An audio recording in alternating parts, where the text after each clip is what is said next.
Hello everyone, हरे Krishna, Radhe Radhe. Friends, आज की video में हम देखेंगे कि भगवान सत्यनारायण का व्रत कब किया जाता है और कैसे किया जाता है, और भगवान सत्यनारायण के व्रत में पूजा कैसे की जाती है। दोस्तों, भगवान सत्यनारायण का व्रत पूर्णिमा तिथि को किया जाता है। किसी भी महीने की पूर्णिमा तिथि से आप यह व्रत करना आरंभ कर सकते हैं। फ्रेंड्स, भगवान सत्यनारायण भगवान विष्णु जी का ही स्वरूप होते हैं, तो आप इसे विष्णु जी के व्रत से भी नाम दे सकते हैं। फ्रेंड्स, पूर्णिमा के व्रत करने से मनोकामनाओं का अति शीघ्र पूर्ण होने की जल्दी होती है और घर में सुख शांति बनी रहती है और भगवान सौभाग्य की प्राप्ति होती है। पूर्णिमा व्रत का हमारे शास्त्रों में बहुत ही अधिक महत्व।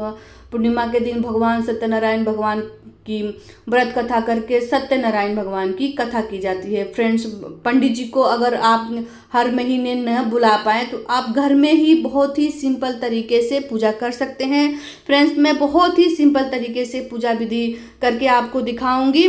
तो सबसे पहले हम जिस दिन हमारी पूर्णिमा पड़ेगी उस दिन हम स्नान आदि करके निर्वित होकर और घर में साफ सफाई करके एक दिन पहले ही कर लेंगे। उसके बाद देखिए, केले का पौधे का बहुत ही विशेष महत्व माना जाता है। अगर केले का पत्ता नहीं मिले तो आप एक पौधा भी अपने घर में ले आके रख लें और हर पूर्णिमा पे उसकी पूजा की जाती है। फ्रेंड्स, अगर घर में एक चौकी रख लें, अब चौकी के ऊपर पीले रंग का वस्त्र बिछा लें, क्योंकि पीले रंग का विशेष महत्व माना गया है। उसके बाद जो भी आपके घर में विष्णु जी का, सत्यनारायण भगवान की जो भी फोटो हो, मूर्ति हो, उसे आप रख के आप चावलों का आसन देख सकते हैं, क्योंकि कई जगह पे चावल का हम उपयोग नहीं करते हैं, इसलिए आप चाहे तो फूलों का भी आप आसन करके और सत्यनारायण भगवान को विराजमान कर लें। उसके बाद देखिए, हम कलश की स्थापना करेंगे। तो फ्रेंड्स, कलश की स्थापना करने के लिए आप चाहें तो तांबे का लोटा ले लें या फिर पीतल का लोटा ले लें। उस पर और उसके ऊपर हम स्वास्तिक बना लेंगे। चंदन या रोली से हम अच्छे से उस पर स्वास्तिक बना लेंगे, टीक लेंगे। उसके बाद देखिए, हम उस पर मौली बांधेंगे, कलावा, क्योंकि हमें कभी भी लोटे का कंठ खाली नहीं रखना होता है। उसके बाद देखिए, गंगा जल भरेंगे, क्योंकि गंगा जल कलश स्थापना में विशेष महत्व माना जाता है। उसके बाद देखिए, हम थोड़ी सी सुपारी, हल्दी की गांठ, थोड़ा सा अक्षत, थोड़ा सा फूल, थोड़ा सा रोली हम उसमें करके और कलश की स्थापना करेंगे। अगर आप फूल नहीं डाल सकते हैं तो उसमें आप अक्षत डाल लें, तिल भी आप डाल सकते हैं, क्योंकि विष्णु जी के पूजा में तिल का विशेष महत्व माना गया है। उसके बाद थोड़ा सा अक्षत या फिर फूलों का आसन देके हम कलश की स्थापना करेंगे। यहाँ पे मैं अष्टदल कमल बना रही हूँ, क्योंकि अष्टदल कमल बनाना बहुत ही शुभ माना जाता है। उसके बाद हम कलश की स्थापना करने के बाद देखिए, मैंने पंच पल्लव ले लिया है, अशोका के पत्ते मैंने लिए हैं, उसको मैंने अच्छे से चंदन और रोली से टीक लिया है। फ्रेंड्स, कलश की स्थापना करना विष्णु जी के पूजा में बहुत ही शुभ माना जाता है और बहुत ही लाभ मिलता है हमको इसके। उसके बाद देखिए, हमें पूर्ण पात्र लेंगे, जिसको हम पूर्ण पात्र कहते हैं। हम चावल या फिर आप गेहूं भी यहाँ पे, क्योंकि कई जगह चावल नहीं रखते हैं, तो आप गेहूं भी यहाँ पे उपयोग कर सकते हैं। उसके बाद देखिए, हम पूर्ण पात्र करने के बाद हम ले लेंगे पानी वाला नारियल, जो जटाएं आती है, उसको हम अच्छे से चंदन से, रोली से उस पर टीक लेंगे और उस पर कलावा बांध लेंगे। अगर कलावा नहीं बांध सकते तो आप लाल कपड़ा भी इस पर लपेट सकते हैं। जो हमारा जो नारियल का जो मुख होगा वो पूजा करने वाले के तरफ होगा, और जो कलश की हमारी स्थापना करेंगे वो विष्णु जी के सीधे हाथ में के तरफ आप स्थापना कर सकते हैं, या विष्णु जी के, सत्यनारायण भगवान के सामने भी आप ये कलश की स्थापना कर सकते हैं। उसके बाद देखिए, हम गणेश जी की स्थापना करेंगे, क्योंकि हर पूजा में गणेश जी की स्थापना करना बहुत जरूरी होता है। और गणेश जी नहीं है तो वहाँ पे आप सुपारी से भी गणेश जी का आह्वान करके उनको स्थान दे सकते हैं। उसके बाद देखिए, हम भाव स्वरूपी सभी को आचमन कराएंगे, भाव रूपी सभी को स्नान आदि कराएंगे। देखिए, फूल से थोड़ा सा हम जल ले लेंगे और जल के सभी जगह पे हम छींटे लगा लेंगे। फ्रेंड्स, उसके बाद हम दीप प्रज्वलित करेंगे। आप चाहें तो जोत भी जला सकते हैं और दीप प्रज्वलित करेंगे। देखिए, मैंने घी के दिए बनाए हैं, घी का दिया या फिर कोई सा भी आप तिल का तेल भी ले सकते हैं, जिसमें सरसों का तेल हमें नहीं लेना है। उसके बाद हम दीप प्रज्वलित करेंगे, क्योंकि दीप हमारे पूजा का साक्षी माना गया है। उसके बाद देखिए, हम सभी को वस्त्र स्वरूपी कलावा अर्पित करेंगे, सभी को वस्त्र स्वरूपी कलावा हम चढ़ाएंगे, क्योंकि फ्रेंड्स बहुत ही सिंपल तरीके से मैं आपको पूजा विधि बता रही हूँ। और उसके बाद अगर आप पुष्पों की माला अगर है तो आप चढ़ा सकते हैं, अन्यथा आप इसको स्किप भी कर सकते हैं। उसके बाद देखिए वस्त्र स्वरूप ही हम सभी को जनेऊ चढ़ाएंगे।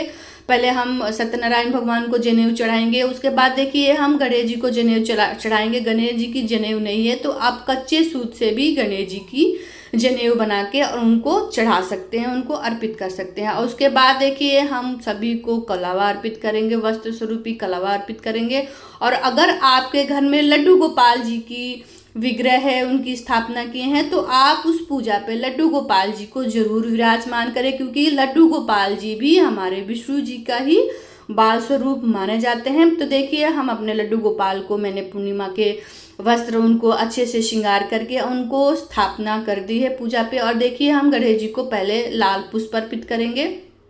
आपके पास कोई सा भी पुष्प हो, फूल हो, कैसा भी हो, आप सभी को फूल अर्पित करेंगे। फ्रेंड्स फूल से हमारे पूजा में बहुत सारे शुभ कार्य होते हैं। फूल चढ़ाना बहुत ही शुभ कार्य, आपको एक भी फूल मिल जाता है पूजा में तो बहुत ही शुभ माना गया है। उसके बाद देखिए हम पंजीरी बनाएंगे। फ्रेंड्स पंजीरी सत्यनारायण भगवान का मुख्य भोग है। पंजीरी के बिना सत्यनारायण भगवान की पूजा अधूरी मानी गई है, जिसका वीडियो आपको मेरे यूट्यूब पे मिल जाएगा। उसके बाद हम थोड़ा सा पंजीरी का प्रसाद अपने गणेश जी को समर्पित करेंगे, क्योंकि गणेश जी में हमारे तुलसी पत्र नहीं पड़ते हैं और सभी में हम तुलसी पत्र डाल के भगवान को भोग लगाएंगे। और गणेश जी के जो भी हमारी प्रसाद होते हैं उसमें हम तुलसी दलपत्र नहीं डालते हैं, इसलिए हम उनके लिए अलग से प्रसाद निकाल के उनके लिए रख देंगे। उसके बाद देखिए फल में हम केले का फल जरूर लेंगे, क्योंकि सत्यनारायण भगवान में केले का विशेष महत्व माना गया है। केले की बहुत ज़्यादा प्रधानता दी गई है। जैसे कोई सा भी आप फल ले लें, कोई सा भी ऋतु फल ले लें, खीरा, ककड़ी, जो भी आपके पास हो फल ले लें। और देखिए पान के पत्ते हो तो पान के पत्ते भी रख लें। उसके बाद हम बताशे, मिश्री और कोई सा भी मिठाई हो, आप मिठाई में लड्डू, बर्फी, जो भी आपके पास हो आप वो बर्फी मिठाई रख सकते हैं। उसके बाद सभी को हम धूप दीप दिखाएंगे, सभी की तिलक करेंगे और हम केले के पौधे की भी तिलक करेंगे। फ्रेंड्स बहुत ही सिंपल पूजा। उसके बाद देखिए हम सभी के जगह पे तुलसी दलपत्र रख लेंगे। हो सके तो आप, क्योंकि पूर्णिमा के दिन हमें तुलसी नहीं तोड़ने वर्जित माना गया है, खासकर ध्यान रख के आप एक दिन पहले ही तुलसी पत्र तोड़ सकते हैं। उसके बाद देखिए हम तिल की सभी जगह तिल चढ़ाएंगे, क्योंकि भगवान विष्णु जी के, भगवान सत्यनारायण भगवान की पूजा में तिल की प्रधानता मानी गई है। तो तिलक में तिल डाल देंगे, थोड़ा सा हम भगवान के चरणों में भी तिल डालेंगे। उसके बाद देखिए हम सभी को इत्र अर्पित करेंगे।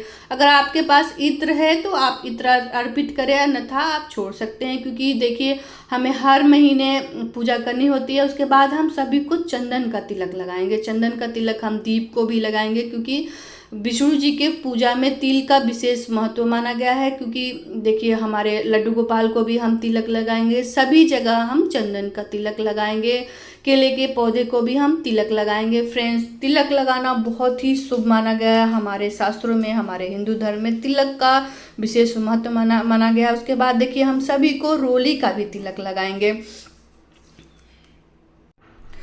फ्रेंड्स रोली का तिलक लगाने के बाद हम थोड़ा सा दक्षिणा रखें। आपके पास जो भी दक्षिणा हो आप दक्षिणा रख ले, उसका हम बाद में उसी के तरह उपयोग करेंगे। फ्रेंड्स इतनी हम बहुत ही सिंपल सरल पूजा विधि कर लेंगे। हर पूर्णिमा पे हम ये तिलक करेंगे। और देखिए हम थोड़ा सा हवन करेंगे, क्योंकि अगर हो सके तो आप पूर्णिमा का जब व्रत करते हैं तो उसके बाद भी हवन कर सकते हैं। उसके बाद देखिए सब कुछ पूजा करने के बाद हम आरती करेंगे। आरती आपको कथा बुक में मिल जाएगी।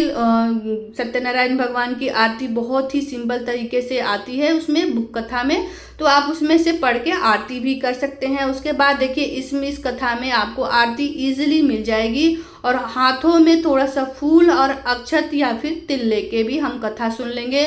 और कथा सुनने के बाद फ्रेंड्स मैं कथा दूसरी वीडियो में आपको सुनाऊंगी, क्योंकि वीडियो बहुत लंबी हो जाएगी। और कथा सुनने के बाद जो भी हमारे हाथ में जो भी पुष्प फूल हो उसको हम भगवान जी के चरणों में अर्पित करेंगे। उसके बाद हाथ जोड़ के पूजा में रहित कमियों के लिए भगवान जी से क्षमा याचना करेंगे और अपने सुखमय जीवन की प्राप्ति के लिए कामना करेंगे और उनसे आशीर्वाद प्राप्त करेंगे। करेंगे फ्रेंड्स। उसके बाद देखिए, अगर हवन करना चाहते हैं तो आप हवन भी कर सकते हैं उस दिन, नहीं तो आप जिस दिन आपका अंतिम दिन होगा उस दिन पंडित जी को बुला के घर पे हवन सामग्री और पूरी नवग्रह की स्थापना करके भी आप हवन कर सकते हैं, और बहुत ही सिंपल तरीके से भी हवन कर सकते हैं फ्रेंड्स। जो भी प्रसाद है उसमें आप थोड़ा थोड़ा करके, क्योंकि पूड़ियों का हवन और थोड़ा सा जो भी प्रसाद बनाए हैं आप अपने पास में, जो भी भगवान जी के चरणों में जो भी जितना भी प्रसाद है उन सभी को हम हवन सामग्री डाल के और उसमें हवन करेंगे। और हवन को आप पूरे घर में भी दिखा सकते हैं, और हो सके तो आप जब ये कथा और पूजा विधि करें तो आप अपने घर के सभी सदस्यों को इकट्ठा करके बुला लें, क्योंकि सभी का घर में होना बहुत ही ज़रूरी होता है। सत्यनारायण भगवान की कथा बहुत ही विशेष मानी गई है और इतनी सारी सिंपल विधि में आप सभी के सामने लेके आई हूँ फ्रेंड्स। अगर ये पूजा आप सुबह में कर रहे हैं तो सुबह में पूजा भी बहुत शुभ माना जाता है, और शाम को भी पूजा की जाती है। और सुबह में अगर पूजा कर रहे हैं तो देखिए, अगर लोटे में थोड़ा सा हम जल भर लेंगे सुबह की पूजा में, और जल में थोड़ा सा हम रोली और थोड़ा सा फूल डाल के, तिल डाल के सूर्य देव को अर्घ दे के और पूजा की हम समाप्ति कर सकते हैं। उसके बाद देखिए, अगर सुबह में भी आपको समय नहीं है तो ये पूजा शाम को भी की जाती है। शाम को पूजा हम करने के बाद चंद्रमा को अर्घ देते हैं। हो सके तो पति पत्नी मिलके ये पूजा शाम को करें। उसके बाद देखिए, हम चंद्रमा को शाम को दूध का, कच्चे दूध का, या फिर सिर्फ हम पूजा करने के बाद जो भी हम लोटे में जल भर के रखेंगे उसकी हम चंद्रमा देव को अर्घ देंगे फ्रेंड्स। और जो भी प्रसाद है आप उस प्रसाद को, थोड़ा सा जो भी प्रसाद है आप उसको उठा के, और पहले हम प्रसाद को, जिसने भी ये व्रत किया है उस प्रसाद को ग्रहण करके थोड़ा सा हम पानी पिएंगे। उसके बाद खाना खा सकते हैं। और पूजा की जो चौकी है वो हम अगले दिन ही उठाएंगे। जो भी प्रसाद है, जो भी नारियल है, नारियल का कलश है, नारियल हम कल अगले दिन उठाएंगे। और जो भी प्रसाद भोग हमने भगवान जी को अर्पित किया है, सत्यनारायण भगवान को, वो सभी प्रसाद हम उठा के पहले खुद पारण करेंगे। उसके बाद घर में सभी सदस्यों को बांट देंगे। और अगले दिन जब चौकी उठाएंगे तो नारियल हमें किसी से जेंट्स से कटवा लेनी चाहिए, क्योंकि नारियल स्त्रियों को काटना वर्जित माना गया है फ्रेंड्स। और पूर्णिमा का व्रत करने के बाद जितने भी महीने आप कर रहे हैं, उसके बाद जब पूर्णिमा का उद्यापन करने का समय आएगा तो आप पंडित जी को बुला के नवग्रह की स्थापना करा सकते हैं, और उसमें विधिवत पूजा करके पंडित जी से क्षमा याचना करेंगे। और जो भी आपने दक्षिणा चढ़ाया है वो दक्षिणा आप, और जनेऊ आप घर में किसी को भी पहना सकते हैं, और दक्षिणा आप मंदिर में भी पंडित जी को, किसी भी पंडित जी को दे सकते हैं, या फिर किसी भी बाहरी घर में आप दे सकते हैं। या फिर कभी ना देने का समय नहीं हो दक्षिणा, तो आप अगली पूर्णिमा पे उस दक्षिणा का फल, फ्रूट या फिर फूल, कोई सा भी सामान इस पूजा में शामिल कर सकते हैं फ्रेंड्स। आशा करती हूँ कि मेरी वीडियो आपको अच्छी लगी होगी, तो वीडियो को लाइक कीजिएगा। और सत्यनारायण भगवान की जो कथा होती है, व्रत कथा, वो आपको मेरे अगली वीडियो में मिलेगी, जिसमें मैंने अच्छे से कथा सुनाई है। तो आशा करती हूँ कि मेरी वीडियो आपको अच्छी लगी होगी, तो वीडियो को लाइक कीजिएगा, और चैनल पे नए हैं तो चैनल को सब्सक्राइब करिएगा। और किसी भी बात पे आपको कोई भी प्रश्न पूछना हो तो आप कमेंट बॉक्स में मुझे पूछ सकते हैं, और कमेंट बॉक्स में राधे राधे जरूर लिखें। तो मिलते हैं दूसरी वीडियो में, तब तक जय श्री कृष्णा, राधे राधे। वीडियो देखने के लिए बहुत बहुत धन्यवाद।